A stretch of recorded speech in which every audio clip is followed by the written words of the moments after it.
NDTV India पर आप लगातार देख रहे हैं बाढ़ से जुड़ा कवरेज।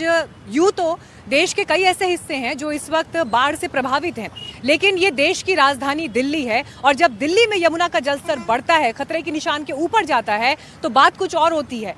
क्यों? क्योंकि यहाँ से संसद चलती है, यहाँ प्रधानमंत्री रहते हैं, यहाँ राष्ट्रपति रहते हैं, देश का सुप्रीम कोर्ट यहाँ पर है, दिल्ली की सरकार यहाँ से चलती है, मुख्यमंत्री यहाँ पर बैठती हैं, पूरा प्रशासनिक अमला देश का यहाँ बैठता है, देश की राजधानी दिल्ली।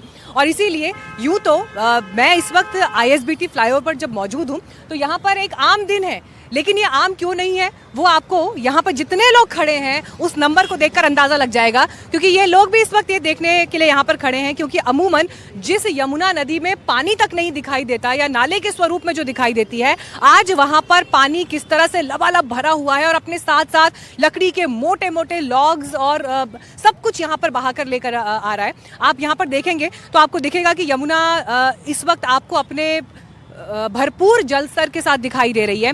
दूसरी तरफ यहाँ का अगर मैं आपको नज़ारा दिखाऊं, जरा एक बार सचिन यहाँ दिखाइएगा प्लीज। यहाँ पे जो आप तस्वीर देख रहे हैं जी, आप लोग यहीं आसपास रहते हैं, दिल्ली के रहने वाले? मैं तो बुराड़ी बुलंदशहर का रहने वाला हूँ। अच्छा, तो अभी मैंने देखा आप लोग स्पेशली गाड़ी रोककर यहाँ पर देख रहे हैं, मतलब यमुना कितना पानी भरा हुआ है। तो देखिए, लोगों के लिए भी ये कौतूहल का विषय इस वक्त हो रखा है क्योंकि अमूमन ये तस्वीर दिल्ली में दिखाई नहीं देती है। जितनी तस्वीरें अभी तक चाहे मनोज्ञा दिखा रही थी, चाहे मल्लिका दिखा रही थी, तो ये आपको हम दिल्ली का दूसरा हिस्सा दिखा रहे हैं। वहां पर पार्क है जो आपको इस वक्त पूरा डूबा हुआ दिखाई दे रहा है। बड़े बड़े पेड़ हैं, पीपल का पेड़ है। पीपल के पेड़ों की हाइट क्या होती है आप अंदाजा लगाइए, वो आपको आधे इस वक्त पानी में डूबे हुए दिखाई दे रहे हैं। जो स्ट्रक्चर्स वहां पर उस पार्क में बने हुए हैं, जहां पर आकर लोग फोटोग्राफी करते हैं, घूमते हैं, फिरते हैं, शाम का कुछ वक्त बिताते हैं, वो आपको स्ट्रक्चर्स इस वक्त आधे से ज्यादा पानी में डूबे हुए दिखाई देंगे। वहां पर एक पाइपलाइन है हरे रंग की, अगर आपकी नजर जाएगी, वो पाइपलाइन कल के बीते दिन में जमीन से थोड़ा ही ऊंचाई तक पानी था, लेकिन आज वो जो पानी है उस पाइपलाइन को भी कुछ ही देर में छूने लगेगा, ऐसा लग रहा है इस वक्त यहाँ देखकर। हाँ जी, मोनेस्ट्री मार्केट है अंदर, वहाँ पे भी पानी एक सामने पूरा मोनेस्ट्री तिब्बती मार्केट है, जहाँ पर जो लोग दिल्ली में आते हैं तो जरूर उस तरफ जाना पसंद करते हैं, जो दिल्ली के अलग अलग रंग देखना चाहते हैं। तो इस वक्त उस पूरे मोनेस्ट्री एरिया में भी पानी भरा हुआ है। यमुना बाजार का जो इलाका है, लोअर इलाका जो है, वहाँ पर लोगों को शिफ्ट किया गया है क्योंकि पानी वहाँ पर काफी बढ़ गया है। यहाँ जितने लोग हैं इनसे भी मैं कुछ बात जरूर करूंगी। ठीक है, कहाँ से आप लोग सब दिल्ली के रहने वाले हैं, कहीं बाहर से आए हैं? मैं तो मथुरा का रहने वाला हूँ। मथुरा से आए हैं, तो आप यहाँ खड़े हैं इस वक्त, मतलब वजह क्या है? वजह क्या, ये देख रहे हैं बाढ़ का स्थिति क्या है। हाँ। तो मथुरा वाले तो मतलब कृष्ण जी का नाम दिन रात लेते हैं और यमुना नदी और कृष्ण जी का संबंध द्वारकाधीश तक घुस गया पानी हमारे यहाँ मथुरा में भी। वृंदावन में बहुत पानी रोड रहा है इस टाइम में, वृंदावन में बहुत सारा पानी है मथुरा। तो देखिए, जितने भी लोग हैं, चाहे वो देश के किसी भी हिस्से से आ रहे हो, दिल्ली में तो यूं भी बाहर की आबादी बहुत रहती है, तो सबके पास अपने अनुभव हैं, सब अपनी तकलीफें बता रहे हैं। लेकिन आइए आपको देश के दूसरे हिस्से में लेकर चलते हैं। बात करते हैं पंजाब की, जो बीते 40 वर्षों की सबसे खतरनाक समस्या बाढ़ से जुड़ी हुई इस वक्त से जूझ रहा है। ऐसी बाढ़ जो अभी जो पीढ़ियां हैं उन्होंने अपने जीवन काल में नहीं देखी थी, बीते 30 से 40 सालों में नहीं देखी। लेकिन एनडीटीवी की टीम ग्राउंड पर मौजूद है। अनंत इस वक्त हमारे साथ मौजूद है। अनंत, देश की राजधानी दिल्ली की तस्वीरें हमने दिखाई, बताइए पंजाब के किन किन हिस्सों में आप घूमे? हमने आपकी गुरदासपुर से रिपोर्टिंग देखी, अभी वहाँ क्या हालात हैं, और आज तो वहाँ पर कृषि मंत्री शिवराज सिंह चौहान भी पहुंच रहे हैं। जी बिल्कुल, सबसे पहले मैं आप बाकी डिटेल्स आपको बताऊं। ये तस्वीरें आप देखिए, इस समय हम गुरदासपुर के हरकोट रंधावा गांव में मौजूद हैं और ये देखिए यहाँ पर क्या हालात है पानी के। इस समय पानी में मैं हूं और घुटनों तक पानी मुझ तक आ चुका है और यहाँ पर जो वाहन है उनका आना जाना मुश्किल हो गया है। लोग अपनी खच्चर गाड़ियों के जरिए या फिर ट्रैक्टर के जरिए यहाँ से आवाजाही कर रहे हैं और ये यहाँ पर रास्ते में लोग पार करके उस तरफ से आए हैं। आगे धर्मकोट पत्तन गाँव पड़ता है। क्या स्थिति है वहाँ पर? हाँ जी, वहाँ पर क्या स्थिति है गांव के अंदर? बड़ी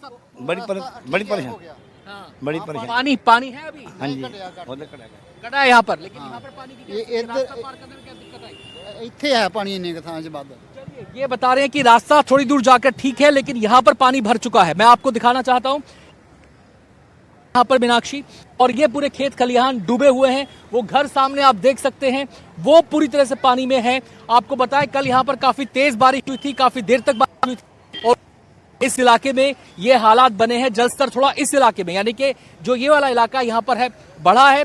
थोड़ा पीछे की तरफ लोग बता रहे हैं कि रास्ता साफ है। वहां पर आप देख भी सकते हैं कि पीछे एक सीमा के बाद सड़क नजर आ रही है और यहाँ पर फिलहाल पानी की ये स्थिति है, जहां तक आपकी नजर जाएगी वहां तक पानी ही पानी नजर आएगा। ये पेड़ का तना जो है यहाँ पर पानी में डूबा हुआ नजर आ रहा है।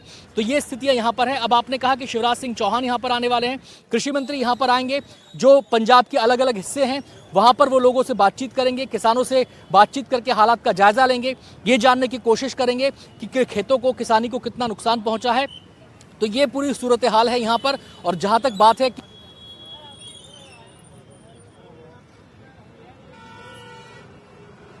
जा चुकी है, 3.5 लाख के करीब लोग प्रभावित हुए हैं और ऐसे लोग हैं जो अपने घर बार छोड़ने को मजबूर हुए हैं और घर बार छोड़कर वो दूसरी जगहों पर उन्होंने शरण ली है, सुरक्षित जगहों पर। कुछ इलाकों में पानी घटा भी है तो लोग वहां पर जाकर देख रहे हैं कि वहां पर स्थिति क्या है, क्या रहने लायक हालात हैं या नहीं है। आर्मी, एनडीआरएफ, एसडीआरएफ, बीएसएफ के जवान, पंजाब पुलिस के जवान लोगों को मदद पहुंचाने में लगातार जुटे हुए हैं। मीनाक्षी।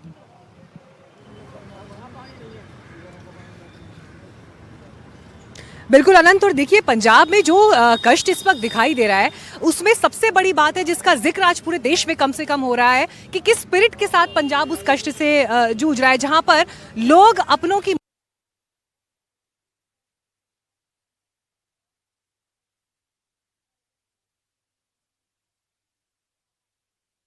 हिस्से में नहीं दिखाई देती। ये कहना अतिशयोक्ति नहीं होगा। लेकिन आइए फिर एक बार दिल्ली की तस्वीर मैं आपको दिखा देती हूँ, क्योंकि यमुना के किनारे पर जब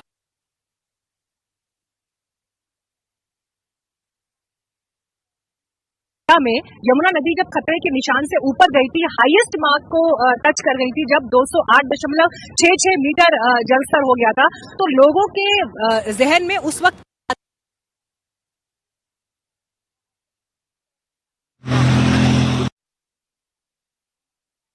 इस वक्त हम डिस्ट्रिक्ट अमृतसर के गांव में हैं। यहाँ पे हम दिखा सकते हैं कि कैसे टेक्नोलॉजी हेल्प कर रही है लोगों को खाना पहुंचाने के लिए, क्योंकि कई घर ऐसे हैं जो इस एरिए में हैं, यहाँ पे ना तो कोई व्हीकल जा सकता है, आर्मी का व्हीकल जा सकता है, ना बोट के माध्यम से जा सकता है, लेकिन ड्रोन का यूज़ किया जा रहा है। ये तस्वीरों के माध्यम से हम दिखा रहे हैं कि कैसे ड्रोन के द्वारा इन लोगों को फूड दिया जा रहा है। पिछले 5 से 6 दिन में लगातार यहाँ पे लोग अपने घर में फंसे हुए हैं, क्योंकि घर के आसपास पानी है, वहां पे रोड की कोई कनेक्टिविटी नहीं, ना वो बाहर आ सकते, ना वहां पे कोई बिजली है, ना वहां पे कोई पानी है।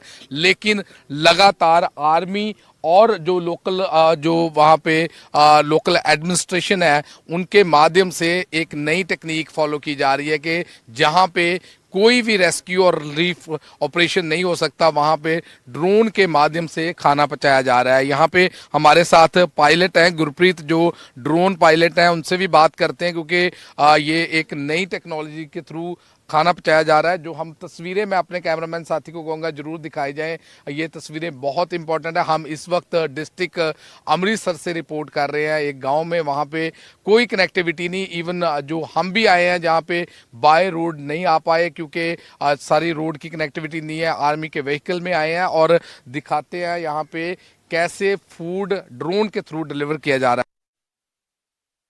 तो पंजाब के लोग तबाही का सैलाब इस वक्त देख रहे हैं। अमृतसर की रिपोर्ट आप देख रहे थे हमारे सहयोगी। गुरदासपुर की अगर बात करें तो गुरदासपुर के ज्यादातर इलाके पूरी तरह से जलमग्न हो गए हैं। वहां पर किस तरह के हालात हैं, ग्राउंड रिपोर्ट देखिए हमारे सहयोगी अनंत भट्ट की। बोट के जरिए दरअसल हम आपको दिखाने की कोशिश कर रहे हैं कि ये इलाका कितनी बड़ी मुसीबत का सामना कर रहा है। रावी नदी है ये, और रावी नदी इस समय समंदर का रूप ले चुकी है। आपको लगेगा ही नहीं कि ये नदी है, ये नदी इस समय समंदर का रूप ले चुकी है। चारों तरफ इस नदी का फैलाव है। मैं अपने कैमरा पर्सन से कहूंगा कि वहां का जरा मंजर दिखाएं कि किस तरीके से फसल सब कुछ वहां पर डूबी हुई है। और ये जिस गांव में हम जा रहे हैं, हम आपको बता दें कि हम घनिया का बेट एक गांव है, धर्मकोट से हम आगे बढ़े हैं और धनिया का बेट एक गांव है। और जो जानकारी हमें मिली है वो ये कि घनिया के बेट में अभी भी कुछ लोग मौजूद हैं। इस गांव से आपको बताएं कि जो रेस्क्यू टीमें हैं, आपदा प्रबंधन से जुड़े जो अधिकारी हैं, टीमें हैं, उन्होंने बहुत सारे लोगों को इवैक्यूएट किया है, लेकिन अब भी वहां पर बहुत सारे लोग मौजूद हैं और उन लोगों को जो बाहर आना चाहते हैं उन्हें बाहर निकाला जा रहा है। और जो लोग अभी गांव के अंदर हैं उन तक राहत सामग्री पहुंचाई जा रही है। और आपको बता दें, राहत सामग्री बोट के जरिए पहुंचाई जा रही है। वो देखिए, वो जरा मुकेश वो दिखाइए, वो घर अभी भी वहां पर कुछ डूबे हुए हैं। किस तरीके से वहां पर घर पानी में डूबे वो आप देख सकते हैं तस्वीरों के जरिए। और ये देखिए, ये पूरे खेत, और ये जूसी बांध, ये हमें जो पता चला ये जूसी बंद था जो टूट गया उसका एक हिस्सा यहाँ पर टूटा है, यानी कि जो पानी उस तरफ होना चाहिए था पानी इस तरफ आ गया, नदी का फैलाव लगातार होता चला गया। और आपको बता दें इस इवैक्यूएशन, इतने बड़े इवैक्यूएशन प्रोग्राम के अंदर हमारी एनडीआरएफ की टीमें हैं, हमारी एसडीआरएफ की टीमें हैं, हमारी आर्मी है, बीएसएफ है, पंजाब पुलिस है, ये तमाम लोगों ने बहुत बड़ी भूमिका यहाँ पर निभाई है। और आपको ये भी हम बता दें कि बहुत सारे लोग ऐसे हैं, 15,000 लोग, पूरे पंजाब की मैं बात कर रहा हूं, 15,000 लोग ऐसे हैं जिनको अलग अलग जिलों में अलग अलग राहत शिविरों में पहुंचाया गया है। पंजाब पुलिस के जवान हैं जो उनकी फिक्र कर रहे हैं, उनको पता है कि लोग फंसे हैं, उन लोगों तक राहत सामग्री पहुंचानी है, क्योंकि मामला यहाँ पर जिंदगी बचाने का है, मामला यहाँ पर जिंदगी को राहत देने का है। तो ये जंग है एक बड़ी चुनौती के साथ, और ये चुनौती कितनी बड़ी है, रावी जो नदी है उसमें उतरने के बाद यहाँ पर पता लगता है। तटबंध जगह जगह से टूटे हुए हैं, एक जो झूसी तटबंध था उसका हमने आपको मंजर दिखाया, और सामने की तरफ हम आगे बढ़ रहे हैं, वहां पर अभी देखिए अभी तक दूर दूर तक कोई गांव हमें नजर नहीं आ रहा है। घनिया का बेट जो गांव है अभी कहीं तस्वीर में आपको नजर नहीं आएगा, केवल पानी ही पानी नजर आएगा, खेत खलियान डूबे हुए नजर आएंगे, बड़े बड़े पेड़ नजर आएंगे, लेकिन अभी गांव कहीं नजर नहीं आ रहा। पंजाब इस समय बाढ़ बारिश की आपदा से परेशान है, हजारों लाखों लोग इसकी चपेट में आकर अपना सब कुछ गंवा बैठे हैं, और लगातार इन तक राहत पहुंचाने की कोशिश की जा रही है। जब विकट हालात होते हैं, संकट के हालात होते हैं, तो देश की सेना, देश की आर्मी कंधे से कंधा मिलाकर, सीना तानकर हर मुसीबत का सामना करने के लिए खड़ी रहती है। गुरदासपुर में इस समय मौजूद हैं उन जिलों में से एक जहां सबसे ज्यादा बुरा प्रभाव पड़ा है, और आप देख सकते हैं यहां पर गुरदासपुर में, मेरे सामने यहां पर आप देखेंगे तो यहां पर आर्मी का रिलीफ कैंप इस समय चल रहा है। यहां पर आप देखेंगे इस रिलीफ कैंप के अंदर फर्स्ट एड की सुविधा भी है, यानी कि अगर कोई बीमार है, किसी को कोई छोटी मोटी बीमारी है, तो उसको इनिशियल मेडिकल एड यहाँ पर दी जा सकती है। यहाँ पर खाने पीने के सामान की भी सुविधा है, अगर किसी को जरूरत है तो यहाँ पर एक छोटा मोटा सूखा सामान यहाँ पर खाने पीने का यहाँ पर दिया जाता है। लोग यहाँ पर लगातार आ रहे हैं, और मैं अपने कैमरा पर्सन से कहूँगा कि थोड़ा सा अंदर की तरफ आके दिखाएं। ये जो हिस्सा है मेडिकल का, जो हिस्सा है मेडिकल कैंप का जो हिस्सा है, ये बेहद इंपॉर्टेंट है, क्योंकि बरसात हो रही है, और बरसात के सीजन में मौसमी बीमारियां होने का डर लगातार बना रहता है। यहाँ पर लोग आए हैं आसपास के गांव से, गुरदासपुर का ये इलाका, और यहाँ पर आर्मी के डॉक्टर्स लगातार इनकी हेल्प कर रहे हैं, इनका इलाज कर रहे हैं, जिसको जैसी जरूरत है। दवाओं का स्टॉक पूरा यहाँ पर है, अगर किसी को चोट लगती है तो पट्टियों का स्टॉक है यहाँ पर, आपको बता दें। और ये जो एड है, मेडिकल की जो सुविधा है यहाँ पर, ये निरंतर ऐसे ही चलती रहती है। बहन जी, आप कहाँ से आई हैं? सादावाल। साडावाल। हाँ जी। आपकी क्या दिक्कत है? बुखार दी दवाई लेना है। बुखार की दवाई। हाँ जी। तो आप यहाँ पर आई हैं मेडिकल रिलीफ कैंप में आर्मी के, आपको कैसे पता चला यहाँ पर रिलीफ कैंप चल रहा है?